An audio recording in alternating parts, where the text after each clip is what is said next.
Assalamualaikum warahmatullahi wabarakatuh. Perkenalkan, nama saya Mama Siti Sophia dengan NIM 010124010113. Di sini saya akan membuat video pembelajaran mengenai materi membuat paragraf dengan benar. Di sini ada yang tahu gak paragraf itu apa sih?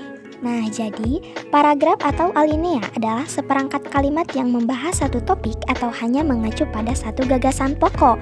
Topik yang dituangkan ke dalam suatu kalimat yang disebut dengan kalimat topik atau kalimat utama, sedangkan kalimat yang menjelaskan kalimat topik disebut kalimat penjelas. Sebuah paragraf juga bisa tidak memiliki kalimat topik yang tersurat, tapi tersirat dalam paragraf. Selanjutnya, kegunaan paragraf. Paragraf itu digunakan untuk apa sih? Jadi yang pertama, untuk mengekspresikan gagasan secara tertulis dengan memberi bentuk suatu pikiran dan perasaan ke dalam serangkaian kalimat yang tersusun secara logis dalam satu kesatuan. Yang kedua, untuk menandai peralihan gagasan baru bagi karangan yang terdiri beberapa paragraf. Ganti paragraf berarti ganti pikiran. Yang ketiga, yaitu paragraf untuk memudahkan pengorganisasian gagasan bagi penulis dan memudahkan pemahaman bagi pembacanya.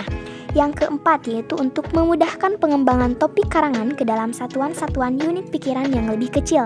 Dan yang kelima, yaitu untuk memudahkan pengendalian variabel, terutama karangan yang terdiri atas beberapa variabel. Selanjutnya adalah jenis-jenis paragraf. Di sini terbagi menjadi 3. Yang pertama yaitu berdasarkan letak kalimat utamanya, yang kedua berdasarkan sifat isinya, dan yang ketiga berdasarkan fungsi paragraf dalam karangan. Yang pertama ada jenis paragraf berdasarkan letak kalimat utamanya, yaitu terbagi menjadi 4. Ada paragraf deduktif, paragraf induktif, paragraf campuran, dan paragraf deskriptif. Yang pertama ada paragraf deduktif.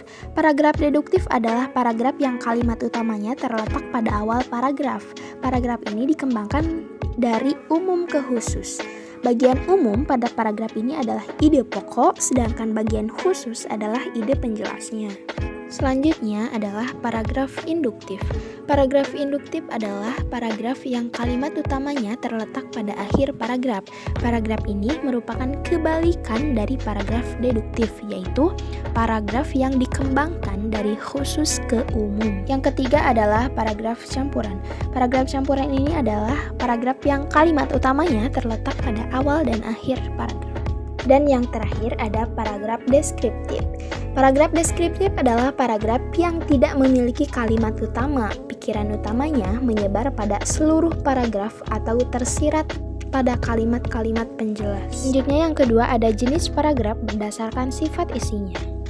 Bagian pertama ada paragraf persuasi. Paragraf persuasi ini adalah paragraf yang sifatnya mengajak, membujuk, atau mempengaruhi pembaca agar melakukan sesuatu. Bagian kedua ada paragraf eksposisi. Paragraf eksposisi ini adalah paragraf yang berisi ide, pendapat, buah pikiran, informasi, atau pengetahuan yang ditulis dengan tujuan untuk memperluas wawasan pembaca. Ciri-cirinya biasanya terdapat kata adalah dan merupakan. Lalu bagian ketiga ada paragraf argumentasi. Paragraf argumentasi adalah paragraf yang berusaha meyakinkan bahwa hal yang dikemukakan adalah benar. Cara meyakinkan kebenaran itu biasanya dengan cara mengajukan sejumlah fakta atau keterangan dan alasan. Bagian keempat ada paragraf deskripsi. Paragraf deskripsi ini adalah paragraf yang menggambarkan suatu objek sehingga pembaca seakan-akan bisa melihat, mendengar, atau merasa objek yang digambarkan itu. Objek yang dideskripsikan dapat berupa orang, benda, atau tempat. Dan yang terakhir ada paragraf narasi. Paragraf narasi adalah paragraf yang menceritakan suatu peristiwa atau kejadian yang di dalamnya terdapat alur cerita, setting, tokoh, dan konflik tetapi tidak memiliki kalimat utama. Selanjutnya yang ketiga yaitu ada jenis paragraf berdasarkan fungsinya dalam paragraf. Di bagian pertama ada paragraf pembuka. Paragraf pembuka adalah paragraf pendahuluan atau introduction.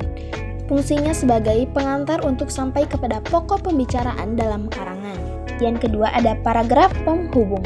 Paragraf penghubung adalah paragraf yang terdapat antara paragraf pembuka dengan paragraf penutup. Paragraf penghubung ini merupakan isi permasalahan yang diuraikan di dalam karangan. Oleh karena itu, paragraf penghubung disebut pula dengan paragraf isi. Lalu yang terakhir ada paragraf penutup. Paragraf penutup mengakhiri sebuah karangan. Paragraf ini berisi kesimpulan dari paragraf penghubung. Paragraf penutup juga dapat berisi penegasan kembali mengenai hal-hal yang dianggap penting dalam paragraf penghubung. Untuk selanjutnya yaitu syarat-syarat pembentukan paragraf.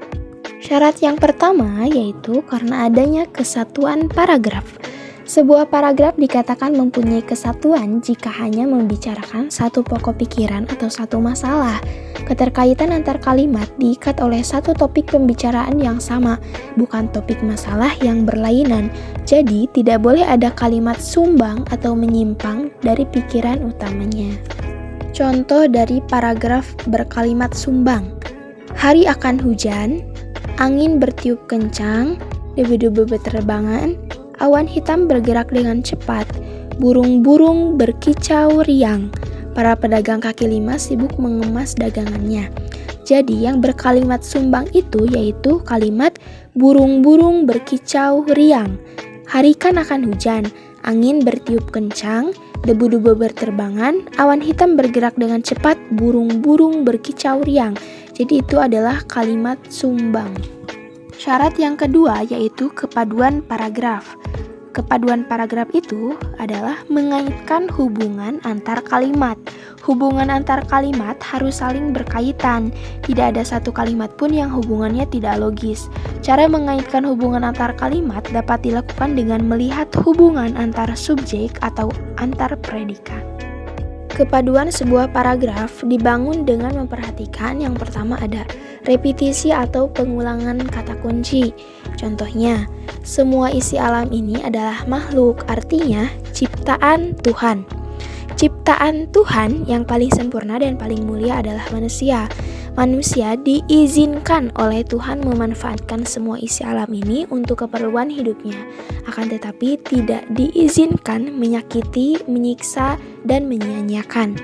Jadi untuk repetisi atau pengulangan kata kuncinya itu ada di ciptaan Tuhan dan diizinkan. Lalu yang harus diperhatikan untuk kepaduan sebuah paragraf yaitu kata ganti. Contohnya, Maya anak Pak Karto, sekarang ia kelas 3 SMP. Tiap pagi teman-temannya selalu menghampirinya. Mereka berangkat dan pulang bersama-sama. Untuk kata gantinya yaitu ia, nya, dan mereka. Lalu selanjutnya yang harus diperhatikan itu ada kata penghubung atau transisi. Contoh kata transisinya itu yang pertama ada tambahan. Katanya itu lebih lagi, tambah pula di samping itu. Lalu ada pertentangan, katanya akan tetapi bagaimanapun sebaiknya. Lalu ada perbandingan, yaitu sebagaimana dalam hal yang demikian. Lalu ada akibat atau hasil atau kausalitas yaitu sebab itu, oleh sebab itu, jadi. Lalu ada tujuan, katanya untuk itu, untuk maksud itu, supaya. Lalu ada singkatan, contohnya singkatnya dengan kata lain, sesungguhnya. Lalu ada waktu, itu sementara itu, kemarin, segera. Dan juga ada tempat, yaitu di sana, berkaitan dengan, berdampingan dengan. Contohnya, dalam hidup manusia selalu ada kebahagiaan dan kesedihan. Kedua hal itu datang silih berganti. Seperti siang dan malam, kebahagiaan selalu diharap-harap datangnya. Seperti halnya kebahagiaan, kesedihan datang juga walaupun tidak kita harapkan. Ringkasnya, keduanya datang silih berganti. Kata transisinya itu ada di kata dan, kedua hal itu, dan, seperti halnya, dan ringkasnya. Selanjutnya yang terakhir untuk syarat pembentukan paragraf yaitu ada kelengkapan paragraf. Paragraf dikatakan lengkap apabila paragraf tersebut dijelaskan sampai tuntas dalam mengupas sebuah informasi dalam paragraf. Sebaliknya, suatu paragraf dikatakan tidak lengkap jika tidak dikembangkan atau hanya diperluas dengan pengulangan-pengulangan. Mungkin hanya itu saja yang dapat saya sampaikan. Mohon maaf apabila ada kesalahan dan kekurangan. Hidup kesepian tanpa kekasih. Cukup sekian, terima kasih. Wassalamualaikum warahmatullahi wabarakatuh.